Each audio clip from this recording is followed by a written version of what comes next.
మన ప్రయత్నాలని సఫలం చేసేటువంటి దేవుడు ఆయన. మన ఎండీవర్స్ ఏదైతే ప్రయత్నం చేస్తున్నావో ఆ ప్రయత్నాల్ని సఫలం చేసేటువంటి దేవుడు మన దేవుడు. మేము కట్టుటకు పూనుకొందుము అని ఎప్పుడైతే నెహెమ్యా అన్నాడో, దేవాదేవుడు తన యత్నాలను సఫలం చేశాడు. 52 రోజుల్లో యెరూషలేము ప్రాకారాలను కట్టగలిగాడు నెహెమ్యా.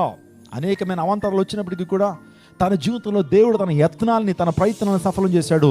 ఒక మాట నేను చెప్తున్నాను, దేవుడు మన పనులన్నింటినీ కూడా సఫలం చేసేటువంటి వాడు. స్తోత్రం చెప్పండి. ఈ రోజున మీరు ఎన్నో ఆశలతో ప్రభు సన్నిధికి వచ్చారు. మీ జీవితంలో కొరతలు తీర్చబడాలని, మీ జీవితంలో అక్కరలు తీర్చబడాలని, మీ జీవితంలో స్వస్థను అనుభవించాలని, విడుదల పొందాలని, మీ కుటుంబాలు బాగుపడాలని, మీ పరిచర్లు బాగుపడాలని, మీ జీవితంలో ఆనందంతో, సంతోషంతో, సౌభాగ్యంతో ఉండాలనేటువంటి ఆశతో ప్రభు సన్నిధికి వచ్చారు.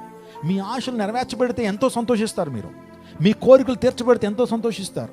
మీ యత్నాలు సఫలమైతే ఎంతో ఆనందంగా ఉంటారు. ఇంకెంతకంటే ఏం కావాలండి జీవితానికి అంటారు. అవును, మన దేవుడు ప్రార్థన ఆలకించేటువంటి వాడు. ఆయనకు అసాధ్యమైంది ఏది కూడా లేదు. దీన దరిద్రులను ఏం చేసేటువంటి లేవనెత్తేటువంటి వాడు ఆయన. దిక్కులేనిటువంటి వారిని లేవనెత్తేటువంటి వాడు.